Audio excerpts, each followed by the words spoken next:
Hey guys, it's Miss Adams back with the Unit 6B test review. We're looking at problem 17. This is an error analysis, so we're going to identify two errors that Melissa made when using the quadratic formula. If I go back up, scroll back up just a little bit, our quadratic formula is negative b plus or minus the square root of b squared minus 4ac all divided by 2a. So it's asking her to solve 2x squared minus x minus 6 equals 0. So just for our sake, let's write out what our a, b, and c values are. So a equals 2,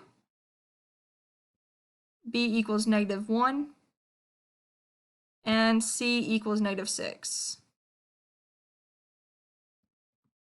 So looking here, so when she plugged in for her b here, it should be negative 1. So there's our first error.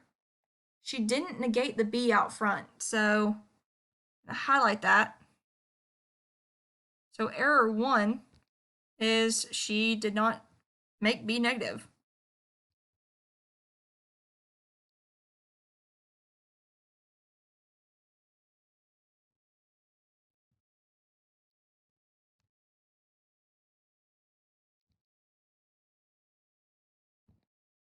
All right. And then let's look for a second error. So we said that a was 2, b is negative 1, and c is negative 6. I see it again. So she had negative b squared, which was good, minus 4 times a, which was 2, but her c value should have been negative 6 and not positive 6. So we had another error there. So here's our second error. So c is equal to negative 6, not positive 6.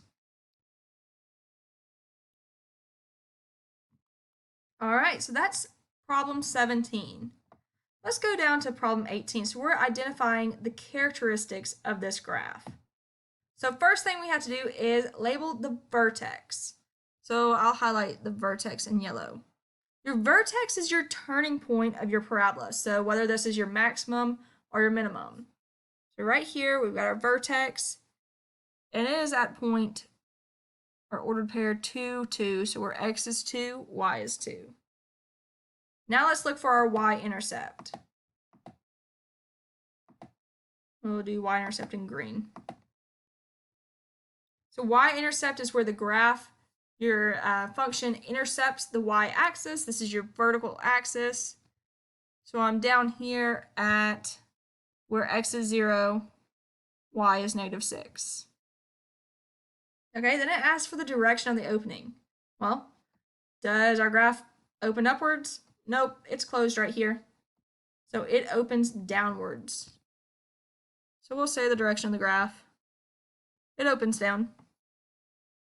Then it asks for our x-intercepts. Okay, so that's where our graph intercepts the x-axis, or the x-axis, so your horizontal axis. We have two of those.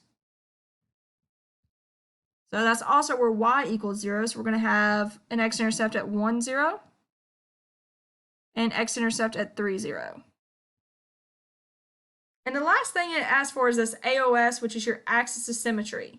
So this is where we can draw a line vertically and make this graph symmetric, so it splits it right down the middle. Usually coincides with your x value of your vertex. So if I'm looking here,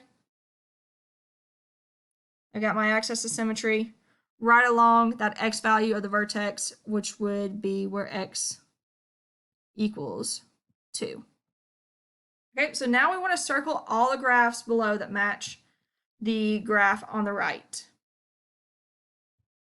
So I have this first one, which is an intercept form. So it has an intercept at 1, it has an intercept at 3, because if I were to set that equal to 0, I would have x equals 1, x equals 3. And our a value is negative. Looks pretty good to me, because it's not sitting perfectly symmetric. It's shifted to the right too, which would give us what our negative 2 a value would stand for. So this one works. Let's look at the next equation. I have y equals x squared minus 4x plus 3.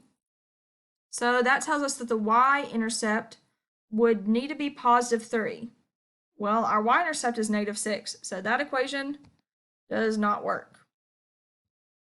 Okay, let's look at the next equation. I have y equals -2x squared plus 8x minus 6. The negative on the a value means that we're facing downwards, so that's good. We have a y-intercept at -6, so that's pretty good. If I were to solve this out, I could find my x-intercepts. And I'm not going to do all that work for you right now. You guys can solve it out using the quadratic formula. You can solve it out using factoring. If so, though, you will get x-intercepts at 1 and 3. So this does work. Let's go on to the next equation. We have y equals -2 multiplied by x minus 2 squared plus 2. So this equation is in vertex form. Already we can tell that it's on a good start because we have a shift of 2 to the right, and our a value is negative, which means it's pointing downward, and the vertex is at 2, 2. So I'm going to call this a good equation. The next equation, though, our a value is positive, it's not negative, so this equation will not work. And the last equation, once again, we don't have a negative a value. And then if we set it equal to 0, solve for those intercepts, say x plus 1 equals 0, x plus 3 equals 0, we would have x equals -1 and x equals -3. It's not what we have here. We have a +1 and a +3 for our x-intercepts. So this equation does not work. All right, so that was problems 17 and 18.